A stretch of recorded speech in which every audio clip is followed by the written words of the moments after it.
Raila Amolo Odinga alizaliwa tarehe 7 Januari 1945 katika kijiji cha Maseno, kaunti ya Kisumu. Alikuwa mwana wa Jaramogi Oginga Odinga, makamu wa rais wa kwanza wa Kenya, na mamake Mary Juma Odinga. Akiwa mtoto wa kisiasa, Raila alikulia katika mazingira ya uelewa wa harakati za kitaifa na uongozi. Alisomea shule ya msingi ya Kisumu Union, kisha akaenda shule ya upili ya Maranda kabla kuelekea nchini Ujerumani Mashariki aliposomea uhandisi wa mitambo katika chuo kikuu cha Magdeburg. Baada ya kurejea Kenya, Raila alifanya kazi katika shirika la viwango Kenya Bureau of Standards kabla ya kujiingiza kikamilifu katika siasa mwishoni mwa mwaka 1970. Alijitokeza kama mpiganiaji wa haki na demokrasia, akipinga kwa ujasiri mfumo wa chama kimoja wa KANU. Mwaka 1982 alikamatwa na kufungwa kwa madai ya kuhusika na jaribio la mapinduzi dhidi ya serikali ya Rais Daniel Arap Moi, na baadaye akateseka miaka kadhaa gerezani bila kesi. Vifungo hivyo vilimjengea taswira ya mwanasiasa shupavu na mwenye misimamo dhabiti katika kupigania haki za wananchi. Baada ya kuachiwa huru, Raila aliendeleza harakati za vyama vingi akishirikiana na wanasiasa mashuhuri kama Kenneth Matiba, James Orengo na kijana Wamalwa. Juhudi zao zilisaidia kufanikisha kurejeshwa kwa mfumo wa demokrasia wa vyama vingi mnamo mwaka 1992. Baada ya hapo, alianzisha chama cha National Development Party NDP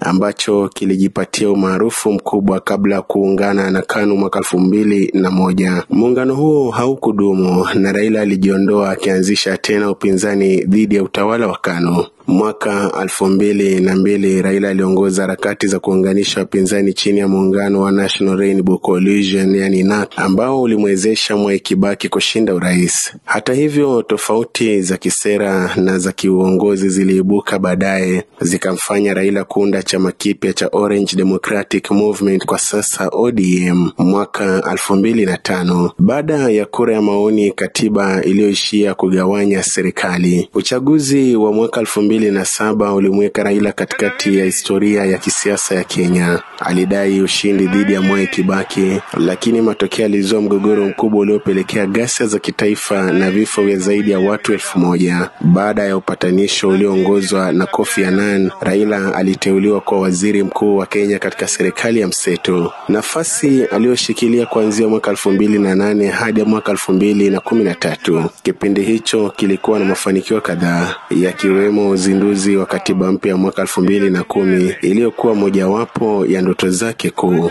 Baada ya serikali ya mseto, Raila aliendelea kugombea urais mara 3 zaidi, mwaka 2013, 2017 na 2022, akibaki kuwa sauti kuu ya upinzani nchini Kenya. Mnamo mwaka 2018 alifanya maridhiano maarufu na Rais Uhuru Kenyatta yaliyojulikana kama handshake, hatua iliyolenga kuleta umoja wa kitaifa na kupunguza msuguano wa kisiasa. Katika uchaguzi wa mwaka 2022, Raila aligombea urais kupitia muungano wa Azimio la Umoja, lakini akashindwa na William Ruto. Baada ya serikali ya mseto, Raila aliendelea kugombea urais mara 3 zaidi, mwaka 2013, 2017 na 2022, akibaki kuwa sauti kuu ya upinzani nchini Kenya. Mnamo mwaka 2018 alifanya maridhiano maarufu na Rais Uhuru Kenyatta yaliyojulikana kama handshake, hatua iliyolenga kuleta umoja wa kitaifa na kupunguza misuguano ya kisiasa. Katika uchaguzi wa mwaka 2022, Raila aligombea urais kupitia muungano wa Azimio la Umoja, lakini akashindwa na William Ruto. Baada ya uchaguzi huo, aliendelea kushiriki katika mijadala ya kitaifa na masuala ya kanda, akihusishwa katika juhudi za kidiplomasia na usuluhishi wa migogoro barani Afrika.